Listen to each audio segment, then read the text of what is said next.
Hello. हम कालांतर प्राणहर मर्म इनके बारे में बात कर रहे हैं। कल हमने वक्षोमर्म देखे थे। कौन से? वक्षोमर्म। आज उसके आगे चलते हैं।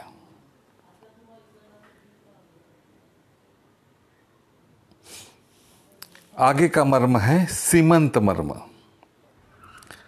सीमंत मर्म वही प्रोसीजर अपनी। कौन सा मर्म है ये? कालांतर प्राणहर मर्म है। इसकी संख्या कितनी है? 5 है। ये कौन सा मर्म है? ये संधि मर्म है।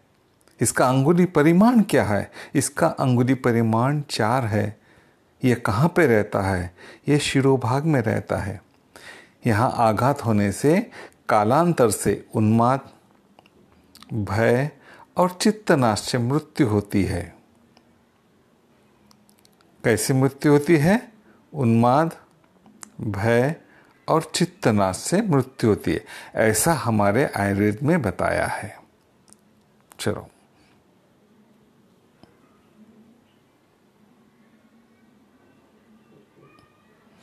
मॉडर्न व्यू क्या कहता है? मॉडर्न कहते हैं here 5 main sutures, here the 5 main cranial sutures are present।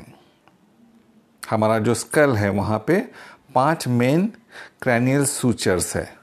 कौन कौन से है ये? Coronal suture, sagittal suture, squamoid suture and lambdoid Suraj.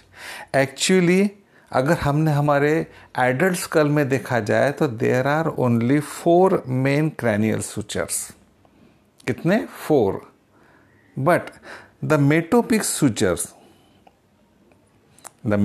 sutures which joins the two frontal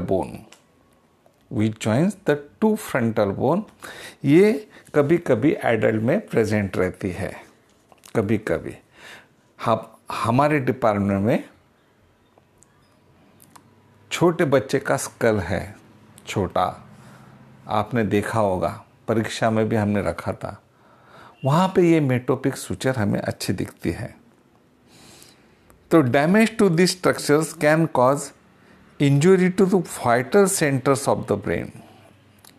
vital centre जो भी यहाँ पे रहते हैं उससे वो डेथ हो सकती है। चलो,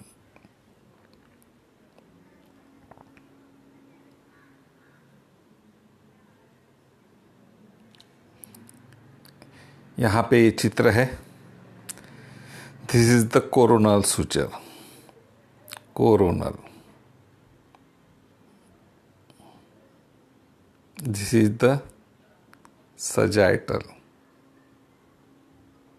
sagittal. This one is squamous. And this one is lambdoid।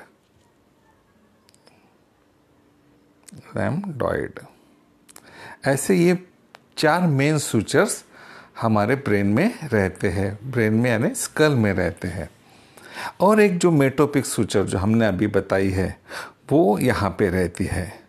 This one यानी 2 फ्रंटल बोन जो रहते हैं उनको वो यूनाइट करती है। ये ऐसे 5 मेन सूचर फिर वो यहाँ हम समझते हैं। लेकिन ये आपको मालूम होना चाहिए कि एडल्ट में या कभी मॉडर्न पढ़ते हो तो there are 4 main sutures in the skull. Coronal suture, sagittal suture, then squamous sutures and the lambdoid suture. The metopic suture present variably। चलो आगे चलते हैं। ये भी वही फिगर है। अब दूसरा मर्म जो है ये है तल हृदय। तल हृदय ये कौन सा मर्म है? ये कालांतर प्राणहर मर्म है। इसकी संख्या कितनी है? 4 है। ये कौन सा मर्म है? ये मांस मर्म है। यहाँ पे अंगुली परिमाण क्या है? आधा अंगुली है। ये कहाँ पे रहता है? ये हस्त और पाद तल में रहता है, हस्त और पाद तल में रहता है। आघात होने से तीव्र वेदना से मृत्यु होती है, ऐसा आयुर्वेद में कहा है। मॉडर्न क्या कहते हैं वो देख लेंगे। As per modern view, here in the palmar aponeurosis is present, and in the foot or in the plantar surface, the plantar aponeurosis is present. Damage to these structures, acute pain arises and can cause a death. Palm में क्या है? Palmer aponeurosis. और planter में क्या है? Plantar aponeurosis. Damage to the structures gives rise to acute pain and can cause a death. आगे चलते हैं। ये देखो, तल हृदय, तल हृदय यानी अपने ये हस्त का जो बीच का स्थान है, कहाँ रहता है ये? हस्त के बीच में। दिस इज द तल हृदय, तल हृदय।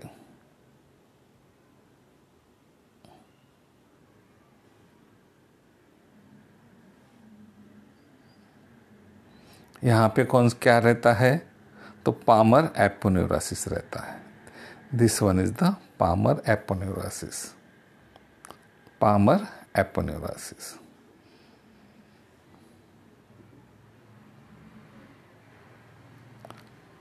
पाद में यानी पाँव में भी तल हृदय है, उसका स्थान बीच में, पाद के बीच में, पाँव के बीच में, यानी ये भी तल हृदय। यानी ऐसे 4 मर्म हो गए तल, 2 हाथ में और 2 पाँव में, या 2 ऊपर पाम में और 2 प्लांटर सरफेस में। और यहाँ पे चित्र है, this is the planter aponeurosis which is present in the planter surface, planter aponeurosis. Okay, आगे चलते हैं। आगे का मर्म है क्षिप्र मर्म, क्षिप्र मर्म। ये कौन सा मर्म है? कालांतर प्राणहर मर्म है। संख्या कितनी है? 4 है। ये स्नायु मर्म है।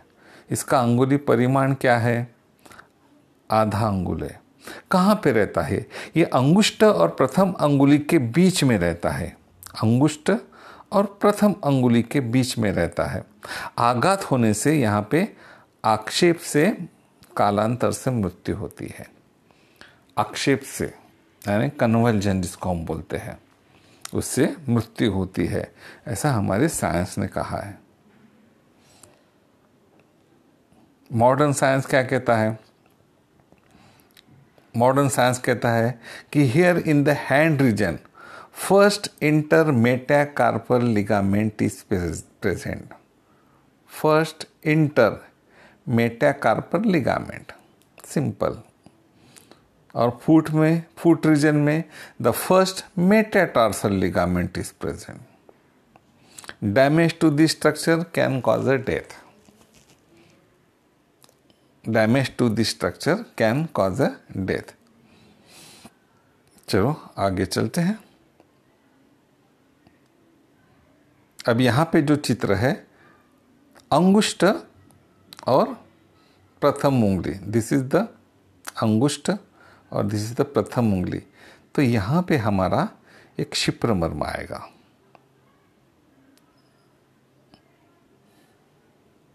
आगे चलते हैं। यहाँ पे भी बता सकते हैं, यहाँ पे हमारा ये क्षिप्र मर्म आएगा। ये अंगुष्ठ, ये प्रथम उंगली। चलो आगे चलते हैं। ये पाँव का चित्र है, यहाँ पे भी बता सकते हैं ये है हमारा अंगुष्ठ, ये है प्रथम उंगली, और यहाँ पे ये जो है ये हमारा क्षिप्रमर्म हो सकता है, क्षिप्रमर्म हो सकता है।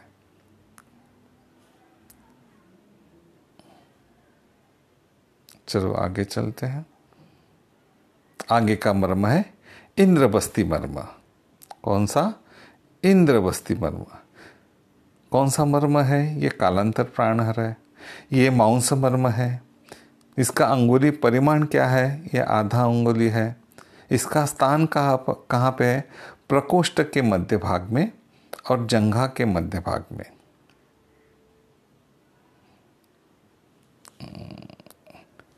सॉरी, इसकी हमें संख्या लिखना भूल गया। ये संख्या में 4 रहते हैं। कितने? ये संख्या में 4 रहते हैं, 2 हाथ में और 2 पाँव में। तो इंद्रबस्ती मर्म है, ये कालांतर प्राणहर मर्म है, इसकी संख्या 4 है। ये कौन सा मर्म है? मांस मर्म है। ये अंगुली परिमाण क्या है इसका? तो आधा अंगुली है। ये कहाँ पे रहता है? ये प्रकोष्ठ के मध्य भाग में और जंघा के मध्य भाग में रहता है। आघात होने से रक्तस्राव होकर रक्तक्षय से मृत्यु होती है, ऐसा हमारे साइंस ने बताया है। चलो मॉडर्न साइंस क्या कहता है वो भी देख लेंगे। As per modern view, here lower end of the cubital fossa, यानी अपर लिम्ब में आपको मालूम है क्यूबाइटल फोसा रहता है, एंड पाँव में lower end of the popliteal fossa is present. यानी हाथ में क्यूबाइटल फोसा रहता है और नीचे पॉप्लिटियल फोसा रहता है। लेकिन कौन सा part? Lower end of the popliteal fossa and lower end of the cubital fossa. Damage to this above structure profuse bleeding में ऑकर। अगर यहाँ पे आघात हुआ तो प्रोफ्यूज ब्लीडिंग हो सकता है और उससे मृत्यु हो सकती है, ऐसा मॉडर्न में बताया है।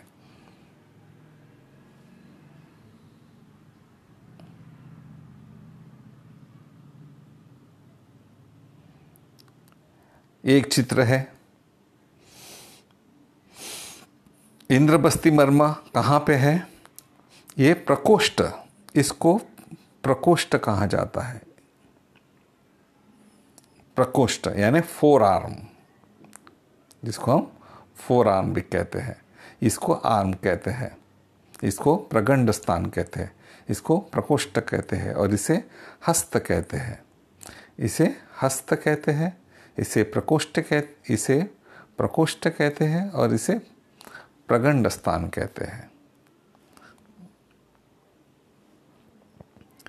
अब ये कहाँ पे मर्म है? क्षिप्र मर्म।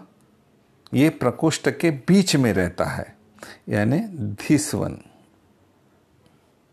एक्चुअली जो वर्णन है वहाँ पे ये मणिबंध संधि और जो एल्बो जॉइंट है, इसका जो बीच का स्थान है वो इसका हो सकता है, ये उसका हो सकता है। हमारे आयुर्वेद में कहा है प्रकोष्ठ के बीच में, मध्य भाग में, यानी दिस इज द प्रकोष्ठ एंड इसका बीच में, यानी यहाँ पे कालांतर मर्म जो है इंद्रबस्ती, ये हो सकता है। यहाँ पे क्या क्या रहता है आपको मालूम ही है। एक बार ये जो है this is the cubital fossa और इसका लोअर एंड है। यहाँ पे क्यूबाइटल फोसा का लोअर एंड है। तो यहाँ पे जो आर्टरी है, कौन कौन सी? रेडियल आर्टरी है, अल्नर आर्टरी है और कुछ जो कि वो डैमेज हो सकती है आघात होने से, और यहाँ पे प्रोफ्यूज ब्लीडिंग होने से मृत्यु हो सकती है। इंद्रबस्ती मर्म। चलो आगे चलते हैं। ये पाँव का चित्र है।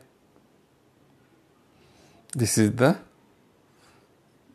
इंद्रबस्ती मर्म, यानी ये हो गया नी जॉइंट, ये हो गया एंकल जॉइंट और इसका बीच का स्थान जो है दैट इज द इंद्रबस्ती मर्म। ये जो फिगर है यहाँ पे जो है ये हमारा इंद्रवस्ती मर्म हो सकता है। बहुत सी किताबों में काफ मसल करके लिया है। कौन से पॉइंट कौन सा? Calf muscle. काफ मसल कौन सी है? गैस्ट्रोनेमियस मसल है और सोलस मसल है। कौन कौन सी? Gastrocnemius and the soleus muscle, this two muscles are the calf muscle. वो काफ मसल भी लिया है क्योंकि काफ मसल से हमारी पिंडरी जो है वो बनती है।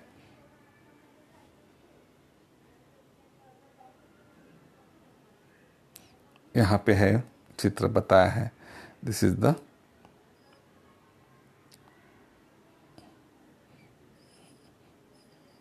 काफ मसल्स। चलो आगे चलते हैं।